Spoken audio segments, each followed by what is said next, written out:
morning, everyone. We are at the Rome Termini station. We will be going to Florence today. At the moment, it's raining in Rome, and it will be raining in Florence as well, but the weather is quite warm.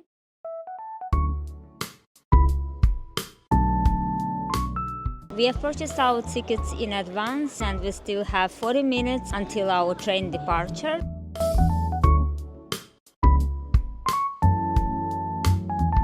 This train station is really crowded, especially outside. Actually, like everything is Rome, Rome is a very chaotic and crowded city.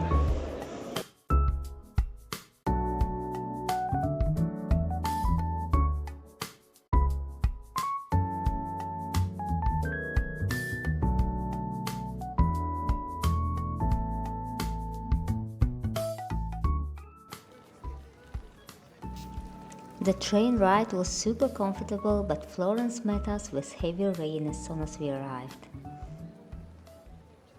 Welcome to Florence, a Renaissance gem. The first thing we saw in Florence was the stunning Duomo Cathedral, or Cathedral of Santa Maria del Fiore, which is a true marvel of Renaissance architecture.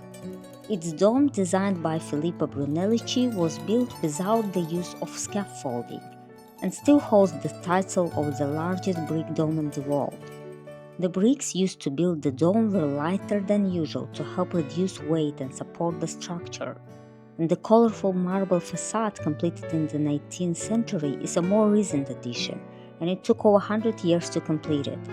The cathedral's full name, Santa Maria del Fiore, translates to St. Mary of the Flower, referring to the city's symbol, the fleur de lis. The dome is not just a church, but a symbol of Florence's rich history and artistic legacy.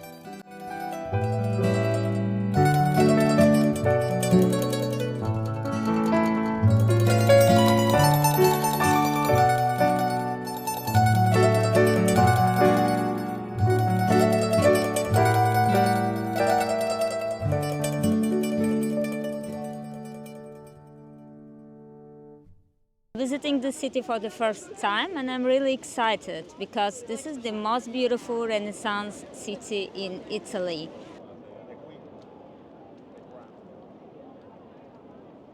Florence can get very crowded, so you need to plan your trip in advance, and I think we did pretty well with our plan, except the rain, because we couldn't really plan for the weather. It's heavily raining, it's a bit difficult to film with an umbrella, but I'll try to do my best.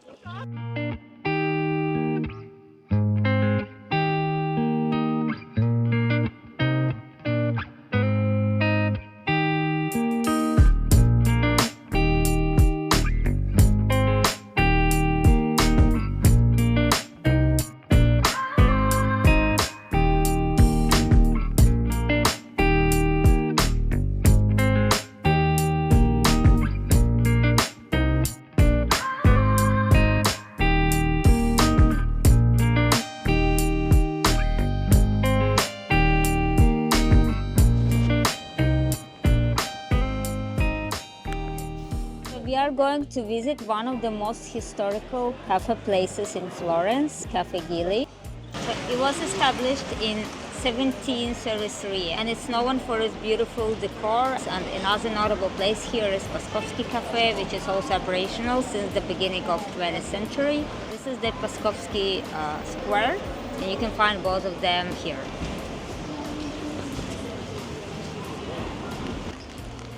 Okay, this is Gilli Cafe. I think you need to stand in the line, and I hope this line will not be huge because we really need that coffee after this rain. I feel my clothes are full of water. Gilli is the city's oldest cafe, having been established over 270 years ago when Florence was still under the Medici family. It is the city's only example of an Art Nouveau-style cafe, and today is still the place where famous designers meet when attending the Pitti Uomo fashion shows.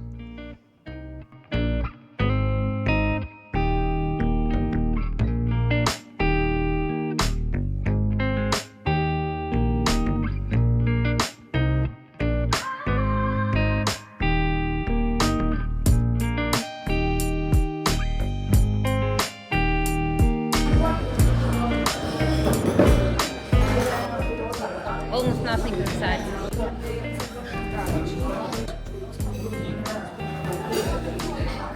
The taste of cappuccino is very nice, but it's not hot at all. And the sandwich is just a bread with salami. It's almost nothing inside.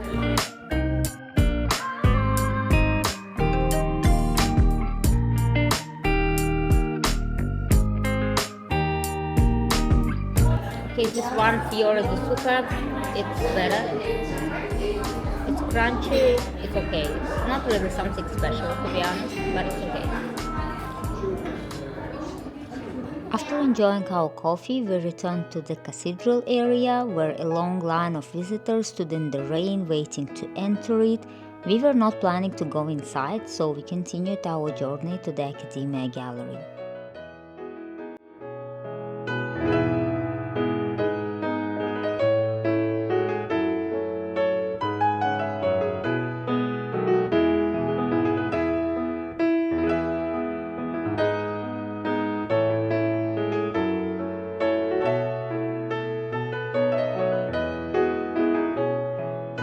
The line is showing us that we are approaching.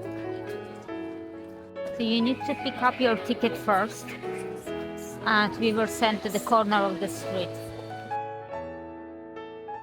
We still need to wait, but this line is moving really fast because we bought this online ticket.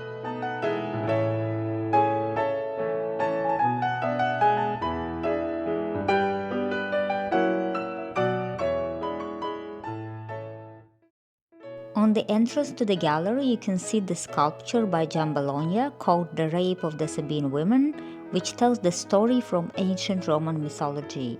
The Romans were a young city, and they needed more women to build their families and grow their population, so they decided to kidnap women from a nearby tribe called the Sabines. The Romans invited the Sabines to a big party, and while they were distracted, the Roman men suddenly grabbed the women and took them away. In the sculpture, you can see three people caught in the action: a Roman man holding onto one woman, while another woman is reaching out trying to stop him. The figures are twisted in a way that shows a lot of movement. This story is about the beginning of Rome's growth, but it also shows the struggles and conflict that came with it.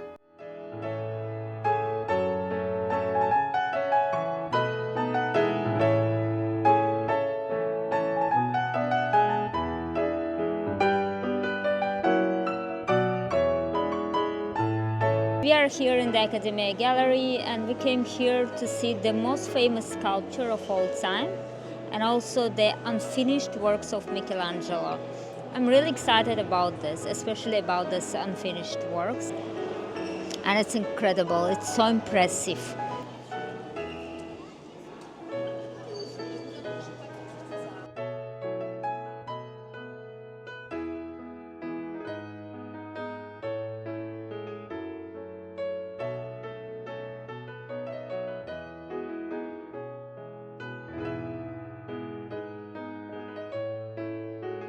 Here you can see unfinished sculptures of Michelangelo, and these are pretty impressive. Look at them. He was kind of uncovering them from the stone, and this is actually how he was explaining it, that I'm not creating anything, rather uncovering what God already placed into the stone. And this is pretty impressive because you cannot really appreciate the beauty of the sculpture when it's polished, but when you see it like side by side with the raw unprocessed stone, it's pretty impressive.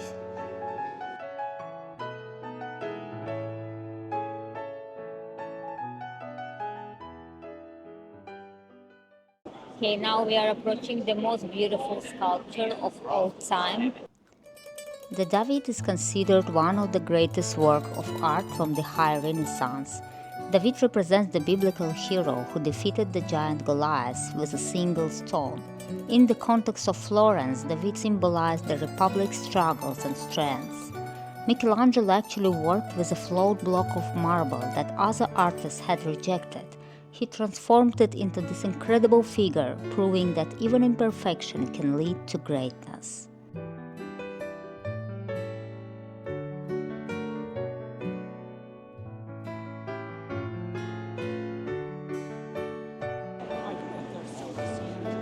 He is huge, and in reality, he is way more impressive.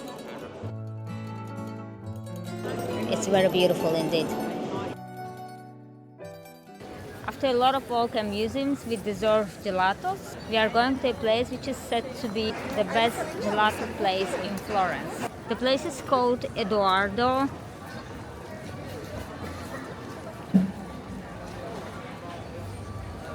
This one. Look at this view.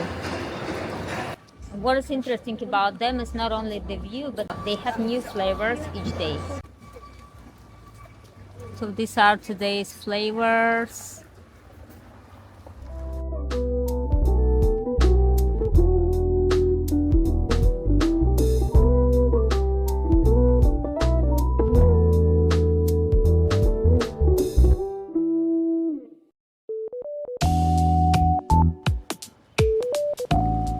Okay, this was our choice today. It will be difficult to film it and eat at the same time.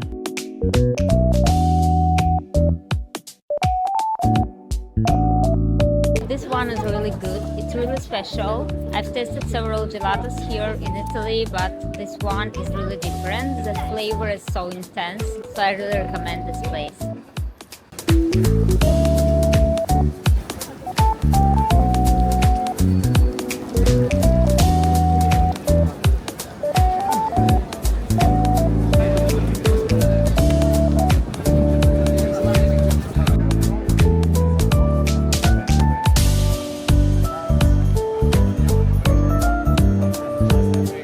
This is one of the palaces Medici family lived in, and also Michelangelo grew up here in his teenager ages. It's not very beautiful from the outside because they started building it from an inside, and somehow it was stopped before they reached the outer side.